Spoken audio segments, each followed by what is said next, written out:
7h52, quoi de mieux pour se réveiller que de retrouver Guy Carlier, Carlier Libre, la chronique d'humeur de Guy. Bonjour mon cher Guy. Bonjour Patrick, bonjour à tous. Alors mon cher Guy, vous voulez revenir sur les retransmissions des cérémonies consacrées aux obsèques de la reine Elisabeth, l'investiture du roi Charles III. Vous ne commencez pas à vous lasser un peu ?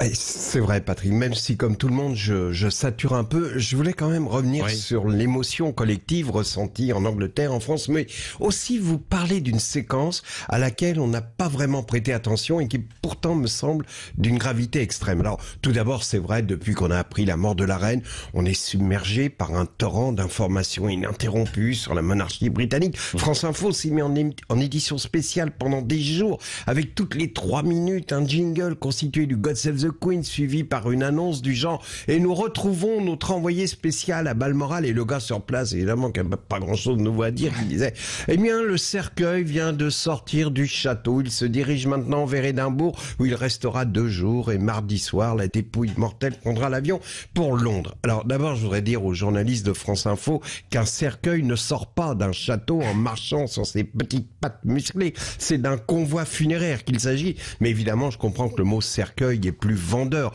on imagine la Queen dedans, mais le pire, c'est quand même l'expression la dépouille royale. La dépouille royale prendra l'avion mardi soir. Là, c'est carrément la nuit des morts vivants, vous voyez, la dépouille royale. On imagine la reine à poil qui erre de façon robotique dans la nuit écossaise. Mais sérieusement, pourquoi un tel engouement? Pourquoi une telle émotion? Parce que c'est vrai, dans les images des reportages télévisés, l'émotion était partout présente. Oui, silence impressionnant, passage du corbillard transparent laissant apparaître un cercueil aussi coloré que les chapeaux de la reine au-dessus duquel on avait posé un petit bouquet de pois de senteur qu'elle aimait, dit-on, accueillir dans son jardin de Balmoral. Peut-être même que ses corgis avaient pissé sur ses fleurs. Tiens, les corgis, ces 3 chiens très laids, ils vont être rapatriés, figurez-vous, à Londres en hélico. Eh bien, pas un écolo anglais n'a protesté, c'est vous dire.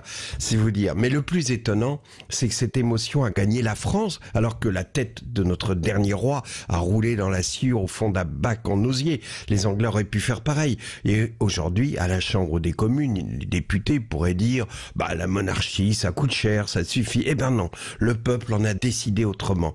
Et la démocratie a gardé la monarchie et ses fastes comme les enfants gardent leurs vieux jouets, comme un souvenir, comme un magnète sur la porte du frigo de l'histoire. Désormais, la monarchie est un loisir populaire. On a besoin de jouer de temps en temps avec ça, avec les gardes, leurs bonnets à poil qui sont un peu les soldats de plomb des adultes.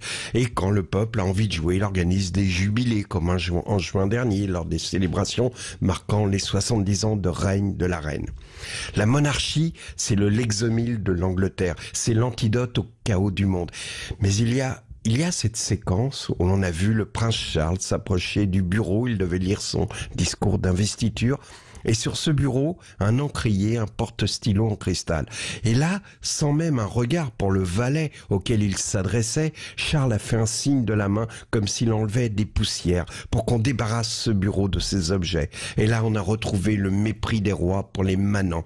Alors, n'oublie pas, mon gars, que tu n'es qu'une figurine, qu'on va sortir au gré de nos envies. Là, on t'a vêtu d'un uniforme rouge d'officier comme on habille Ken, le fiancé de Barbie. D'ailleurs, ça ne te va pas terrible cet uniforme. On va voir en quoi on va te déguiser maintenant, peut-être en écossais avec le kilt. On verra. Mais n'oublie pas, Charlie, plus jamais de gestes méprisants. N'oublie jamais que tu n'es qu'une figurine. Et si tu l'oublies, regarde la vidéo de la dernière apparition de ta maman. C'était en juin dernier. On avait organisé le jubilé de ses 70 ans de règne et quand elle est apparue, tout de vert vêtu au balcon de Buckingham, on a senti qu'elle nous disait « Je suis venu vous dire que je m'en vais ». Alors, les trompettes ont sonné et la foule a chanté « God Save the Queen ». Et quand elle a quitté le balcon et que la porte s'est refermée derrière elle, on a su que c'était la dernière fois qu'on la voyait.